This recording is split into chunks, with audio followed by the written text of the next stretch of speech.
bearded, flop-hatted, 51-year-old explained. No address, but his estate was 2 blocks from the county courthouse in the hub of the nation's second-largest city. Westcott's home had no walls, no floors, no ceiling, no roof. "It's just the way I like it. I couldn't stand staring at 4 walls every day. I require fresh air, space. Can't stand being hemmed in. That's why I live here," he said. Every day thousands passed by Westcott's place, but few ever saw it. "We're out of sight here. I don't bother nobody. Nobody bothers me, or the boys who drop in to stay a while," said Westcott. His home was a broken-down couch with outcroppings of stuffing, a discarded office chair, an old mattress, a campfire, and a dozen large rocks for guests to sit on. The old man, as Westcott was affectionately called by his friends, lived at the base of a Bunker Hill cliff on the east side of Flower Street, under the 4th Street Bridge. He was like scores of Skid Row habitués in 1968 who slept on slopes of undeveloped weed-covered hills in downtown Los Angeles, under bridges, in bushes. Except he had established somewhat of a record for occupancy. 10 years in that spot. Westcott was well known to other Skid Row transients. He never left his estate. He was always at home. He had visitors every day. "It's a great life," he related. "The boys are in and out. Now and then someone throws out a $5 bill and says, 'Let's go.' A run is made for a couple of big jugs, and we go on a grand one for a day or two." The old man had admittedly been a bum for 13 years. "The last time I paid income tax," he said. "Ever since, I've been free as a bird. No worries. I stay out of people's way." Westcott didn't mind talking about himself, his friends, his shortcomings, his failures, his hopes. "Ain't never been married," he said with a chuckle. "I was in love once, but the girl wasn't. I grew up normal-like, graduated from high school in Burnt Hills, New York. I thought I was going to make it like every other kid, make a success in business or something." Clint blamed his last job for his taking off and living a different way of life than most, just laying in the weeds, letting the rest of the world go by. "I was working under so much strain over there in Reno, running a rock crusher. I sat on the crusher, pushing buttons. I'd watch those buttons all day. Someone would holler up, 'Don't forget to push the right button.' I'd push a button and there'd be a spill on number 4. I should have hit number 1. It was just too damn much strain. I just had to stop and take a drink for a few years." Westcott figured he was having a good life, for the present. "I'm going to get on the ball someday, I'm pretty sure. I'd like to have a home, a family. Still the same idea." He hadn't used a telephone in 13 years.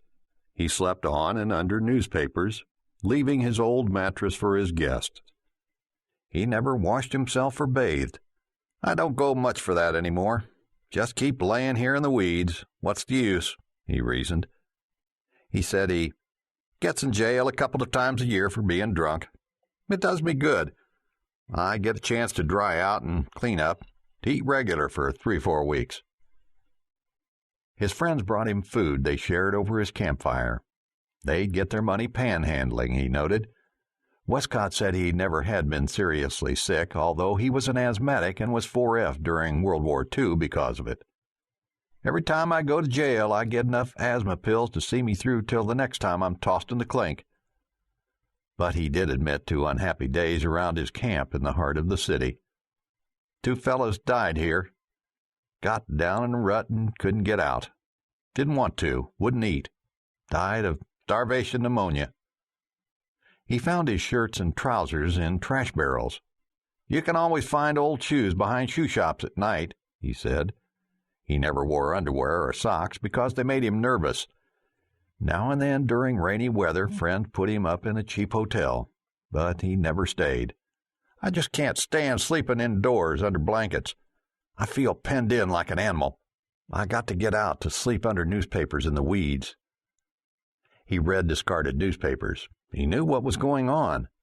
"We talk about everything that's happening in the city, in America, in the world, when we sit around our campfire. You'd be surprised how much we know. Several years ago, one of my brothers found me living under the bridge and tried to talk me into going back home with him. I told him to sit down and have a drink, recalled Westcott. He said I was the filthiest man he'd ever seen. He handed me a $5 bill and took off. What a character. Is he ever bothered with rats or mice living and sleeping where he does? Rats eat out of my hand, he replied. Sometimes I lay a sack with food down next to me and go to sleep. I wake up in the night. What the hell's rattling the bag? I ask myself. It's a rat. You son of a gun. I hope you leave some for my breakfast, I tell the rat.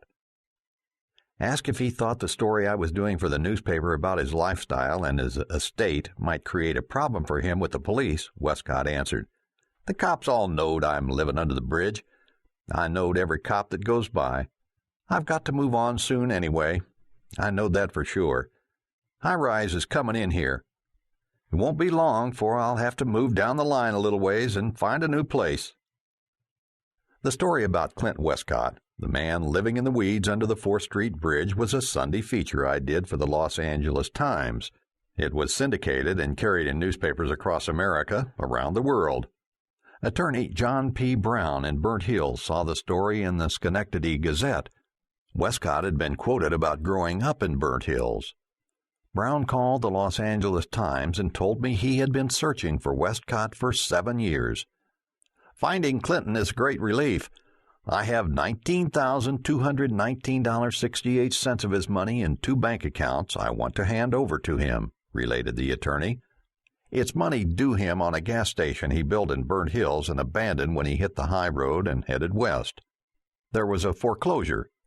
The gas station was sold with $15,124.38 banked to Clinton Westcott's credit by the New York Superior Court when efforts to locate him proved fruitless. Interest had been accumulating to the point where Clinton's fortune was nearing $20,000. Attorney Brown's law firm was appointed by the state of New York to handle the matter. You know, Clinton was a popular, industrious person, a lifelong resident of Burnt Hills. He built his gas station with his own hands, noted Brown. Then suddenly, 15 years ago, he said to hell with it and took off never to be seen again. Brown sent a letter to me to deliver to Clint Westcott. Enclosed was a copy of the order showing the man in the weeds had the sum of $19,219.68 credited to his accounts in 2 banks in Saratoga County. I have set forth in my letter to Clinton that he could discuss with you what course of action to take in this matter, Brown wrote. Armed with the documents, photographer Dick Oliver and I set out to find Westcott. We spent 2 hours early in the morning hiking through steep weed, brush, and tree-covered slopes next to and then under the 4th Street Bridge, awakening more than a dozen down-and-outers, asking if they had seen Clint. We talked to One-Eyed Jack, Big Swede, Missing Man, so called because his pals said he was always missing when he had a bottle he didn't want to share, Lacey, Herman, Honeycutt, and other cronies of Westcott. Around somewhere, they told us. He was finally found asleep in a pile of newspapers under the bridge. Told of his fortune worth nearly $20,000, Westcott, dressed in rags and with 44 cents in his pockets, chose to ignore what his dirt-encrusted ears were hearing. He turned his back on the money. I'd rather stay at the bottom of the barrel, said the 51-year-old bum. I'm not ready to go over to the other side. Not yet.